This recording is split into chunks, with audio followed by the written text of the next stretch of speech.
Hey, what's happening, gamers? It's been a while, but the missus is actually back to do another co-op review. Take it away, babe. Gaming had planned on doing this review solo a while ago, but this script has been rewritten so I can share my experience with the game too. Donkey Kong Country Returns is a 2.5D side-scrolling platform game that brings the series back to its jungle roots, but at the same time reinvents the beloved franchise. The story begins on Donkey Kong Island with the banana horde being stolen once again.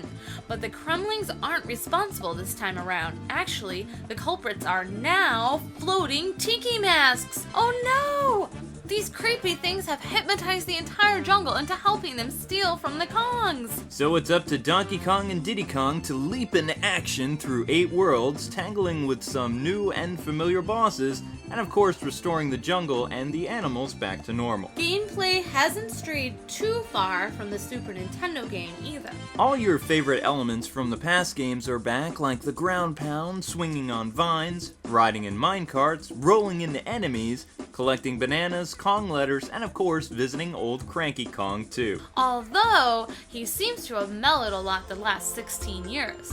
Either that or he is senile now. Anyway, Returns has a lot of new additions to the series. Examples of this are the new Silhouette and Barrel Rocket stages, along with a Super Kong mode. Now both Kongs have some new attacks, such as Donkey Kong can blow on objects to reveal hidden surprises, and can now cling onto surfaces that have moss on them.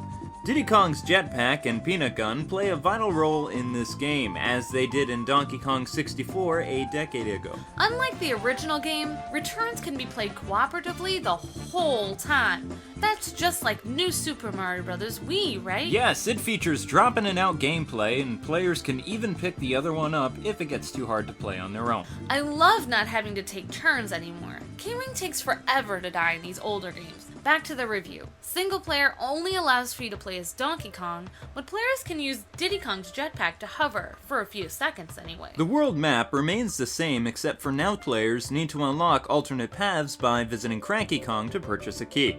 Lastly, instead of only one hits and you're dead, Returns has added a heart meter similar to that of The Legend of Zelda, which can be refilled as well. When players release Diddy Kong, more hearts are added to your meter. Although just because you have a lot of hearts doesn't mean this game is a walk in the park either. Actually, it's quite the opposite. We know it's going to be hard for you gamers to believe this, but this game does feature some things we didn't like about it. You know, small things like not having King K. Rool and the Kremlings have even a single cameo. The same goes for the Kong family and many of our favorite animal friends from the last games. Why on earth did they remove Espresso and Guard and Winky? Oh well, at least Rambi and Squawks are back. Yay! I for one am a little annoyed with the control scheme. In order for players to utilize Donkey Kong's roll ability, you need to press forward and shake the Wiimote. What's up with that? I wouldn't have a problem with this if it wasn't as sensitive and didn't lead to so many unwanted deaths. Even though most of the deaths are a result of user error, I still came close to sending my Wiimote through our TV. Which brings us to our next point. This game is hard. Not just a little hard, like super difficult. The way Returns is presented not only is memorizing the layout of the levels important, but also that your timing needs to be perfect. Still, don't be ashamed about dying 5 to 20 times a level. That's normal. Now you all know my annoyance with the barrel levels from the original series, such as Bramble Blast. While Retro Studios has made the barrel levels a lot more bearable, my blood pressure still soared in the minecart levels. Cause what they did is they took a really fun level from my childhood and transformed it into my worst nightmare. How could they do that to the minecart stages? They used to be so much fun, and now I just dread playing them. Even so, as bad as the minecarts is, the rocket barrel is what takes the cake. It's just overly sensitive, and literally the game throws everything at you on these stages. Sadly, I had to rely on Super Kong more than I wanted to for these levels. I also feel that Super Kong was placed there just to mock me, almost like he knew later I would just fail all the time. It just really messed with me. I really miss the tag team element of the SNES Donkey Kong Country games. Every game Nintendo and Rare made had some improvement. Like, instead of just switching Kongs, Diddy's Conquest lets players toss your partner at enemies, or helps you reach hard to attain objects. Returns features none of that. Players can still piggyback through the levels, but you don't really feel like a team anymore. This became a problem for us when getting the Kong letters. It was a lot harder than it needed to be.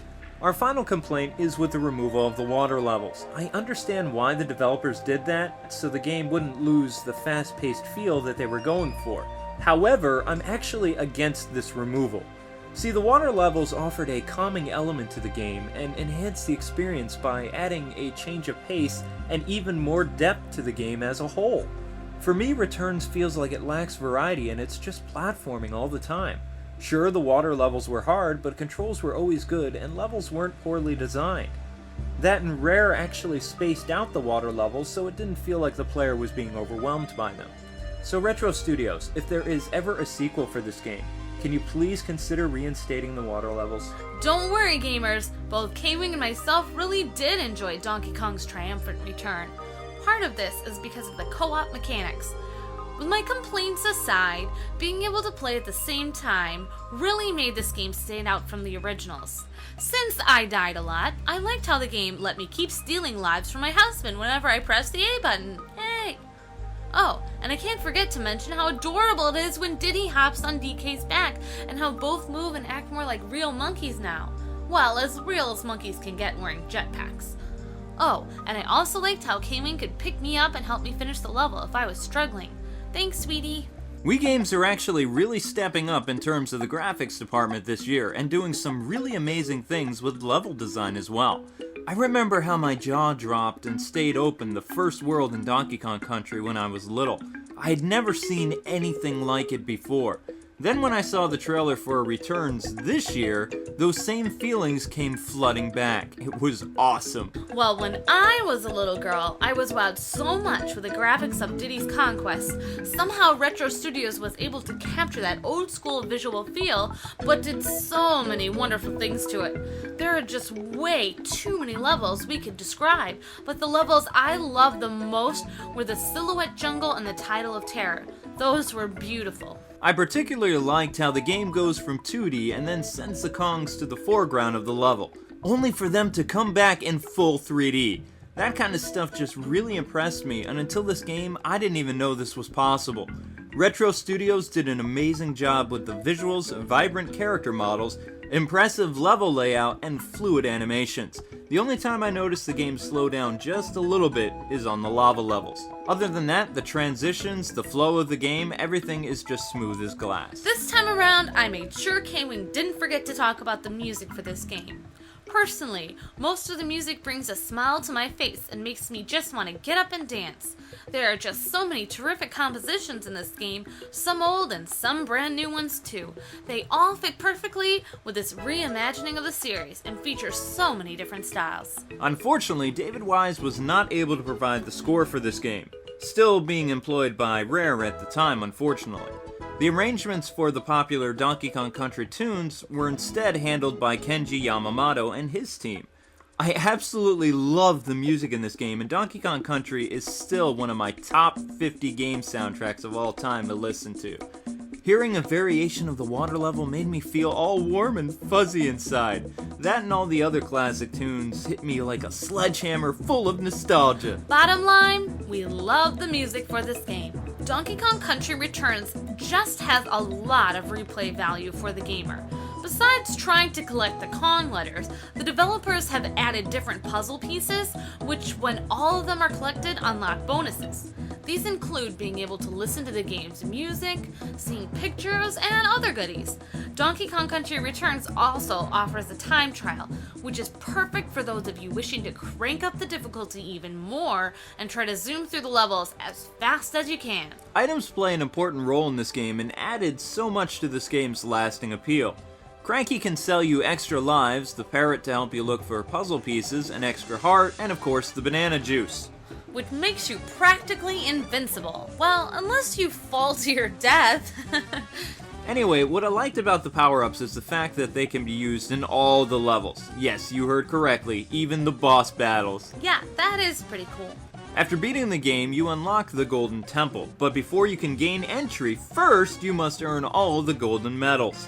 This is done by collecting all the Kong letters in each world and completing the world's insanely hard temple. Man, I gotta give some major props to the developer. Why is that, K-Wing? Well, it's because the gameplay is just so fantastic in this game. Even though parts of the game made me want to bust my Wiimote in half, most of the time I ended up getting killed, it was actually my own fault. Just like the older Donkey Kong games. The fact Retro was able to recapture that feeling was pretty awesome. I have to say that even though this game was humiliating me most of the time, I had so much fun playing it.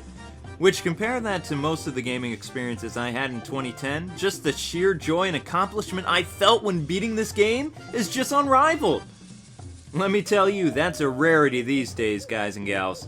Don't get me wrong, I still recommend Super Mario Galaxy 2 and Epic Yarn, but in terms of platforming genius, I have to say the award goes to Donkey Kong Country Returns. I agree with you. Galaxy 2 and Epic Yarn, while both platformers that are wonderful and lots of fun, they just lack the challenge gamers are craving these days. Epic Yarn relies on its amazing detailed presentation, and Galaxy has always been about a clever level design and pick up and play gameplay, so it's fun for everyone. While Donkey Kong Country Returns, on the other hand, is more for the hardcore gamer and will test the very limits of one's skills. That isn't to say the visuals for this game don't live up to the other Wii games from this year either. I would really love to see Nintendo let Retro Studios do a Star Fox game next time. So in conclusion, K-Wing and I really like this game a lot. Single player is a lot more challenging than co-op. Adding a second player to the mix makes collecting Kong letters a little bit easier, but expect to die way more. Super Guide returns from Super Mario Bros. And is just as annoying as ever. The gameplay is near perfect, with the only hiccup being it's exactly like old school platforming. The graphics are great, the music adds so much more enjoyment, and this game features lots of lasting appeal. Both of us can't recommend this game enough. For you older fans, it's filled with so much nostalgia of the previous Donkey Kong Country games, and just the amount of replay value you're going to have with this title is going to have you grinning so much. Anyway, this game is perfect for any gamer in your family and will make anyone happy this Christmas, guaranteed. Well, that wraps up another review. Get it? Wraps up. Oh! Funny. Thanks for watching, and if you haven't already, please subscribe. We wish you all a very Merry Christmas and a Happy New Year. So until we meet again, gamers, God bless and happy gaming. Merry Christmas! Merry Christmas!